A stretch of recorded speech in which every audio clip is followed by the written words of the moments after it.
ನಮಸ್ಕಾರ ವೀಕ್ಷಕರೇ, royal TV ನ್ಯೂಸ್ಗೆ ಸ್ವಾಗತ. ಕರ್ನಾಟಕ ಪ್ರದೇಶ ಕಾಂಗ್ರೆಸ್ ಮಹಿಳಾ ರಾಜ್ಯ ಅಧ್ಯಕ್ಷೆ ಸೌಮ್ಯ ರೆಡ್ಡಿ ರಾಜ್ಯ ಪ್ರವಾಸ ಕೈಗೊಂಡಿದ್ದು, ಅವರು ಬುಧವಾರ ಮುದ್ದೇಬಿಹಾಳಕ್ಕೆ ಆಗಮಿಸುತ್ತಿದ್ದಾರೆ ಎಂದು ಕೆಪಿಸಿಸಿ ಮಹಿಳಾ ಪ್ರದೇಶ ಕಾಂಗ್ರೆಸ್ನ ಪ್ರಧಾನ ಕಾರ್ಯದರ್ಶಿ ಮತ್ತು ಶಾಸಕ ಸಿಎಸ್ ನಾಡಗೌಡರ ಪುತ್ರಿ ಪಲ್ಲವಿ ನಾಡಗೌಡ ಹೇಳಿದರು. ಅವರು ಮಂಗಳವಾರ ಪಕ್ಷದ ಕಚೇರಿಯಲ್ಲಿ ಸುದ್ದಿಗೋಷ್ಠಿ ನಡೆಸಿ ಮಾತನಾಡಿದರು. ಮಹಿಳಾ ಸಂಘಟನೆ ಕಾರ್ಯಕ್ರಮ ಮತ್ತು ನೂತನ ಪಕ್ಷ ಸೇರ್ಪಡೆ ಕಾರ್ಯಕ್ರಮ ಮತ್ತು ಈಗಾಗಲೇ ಮಹಿಳೆಯರಿಗೆ ಗ್ಯಾರಂಟಿ ಕೊಟ್ಟಿದ್ದೇವೆ, ಮತ್ತಷ್ಟು ಶಕ್ತಿ ಕೊಡುವ ಉದ್ದೇಶದಿಂದ ಹಾಗೆ ಮಹಿಳೆಯರಿಗೆ ಹುದ್ದೆ ನೀಡಿ ಪದಗ್ರಹಣ ಮಾಡಲಿದ್ದು, ಈ ಒಂದು ಕಾರ್ಯಕ್ರಮ ಬುಧವಾರ ನಗರದ ಹುಡ್ಕೋ ಬಡಾವಣೆಯ ಟಾಪ್ ಇನ್ ಟೌನ್ ಹಾಲ್ನಲ್ಲಿ ಬೆಳಗ್ಗೆ 10 ಗಂಟೆಗೆ ಹಮ್ಮಿಕೊಂಡಿದ್ದೇವೆ. ಮಹಿಳೆಯರು ಆಗಮಿಸಬೇಕೆಂದು ಅವರು ಈ ಸಂದರ್ಭದಲ್ಲಿ ಹೇಳಿದರು.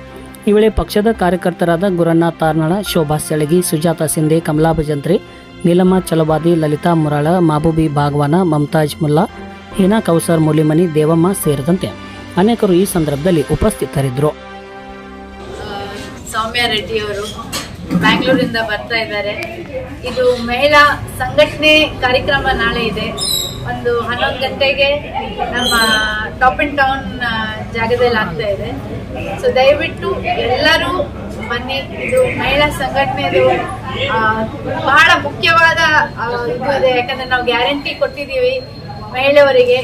ಈಗ ಅದನ್ನ ನಾವು ಇನ್ನಷ್ಟು ಶಕ್ತಿ ಕೊಡ್ಬೇಕಂತ ಪ್ರಯತ್ನ ಮಾಡ್ತಾ ಇದ್ದೀವಿ. ಸೊ ದಯವಿಟ್ಟು ಎಲ್ಲರೂ ಸಂಘಟನೆಗೆ ಬಂದು ನಮ್ಮ ಕಾಂಗ್ರೆಸ್ ಪಕ್ಷ ಮತ್ತೆ ಬೆನ್ನೆಲುಬಾಗಿ ಮತ್ತಷ್ಟು ಶಕ್ತಿ ಕೊಡಿ ಅಂತ ಹೇಳಕ್ ಇಷ್ಟಪಡ್ತೀನಿ.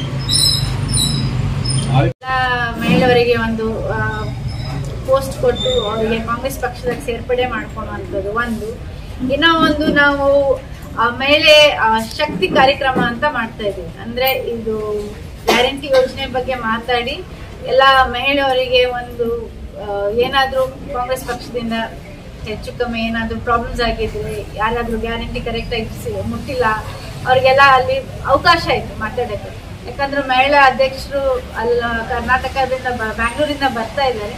ಸೊ ಅವ್ರ ಜೊತೆ ಮಾತಾಡಕ್ಕೆ, ಒಂದು ಕಷ್ಟ ಸುಖ ಹೇಳ್ಕೊಳಕ್ಕೂ ಅವಕಾಶ ಇದೆ. ಇದು ಫಸ್ಟ್ ಟೈಮ್ ಮಾಡ್ತಾ ಇದ್ದೀವಿ, ಫಸ್ಟ್ ಟೈಮ್ ಬರ್ತಾ ಇದ್ದಾರೆ ಅವರು ಇಲ್ಲಿ. ಸೊ ಆ ಥರ ಒಂದು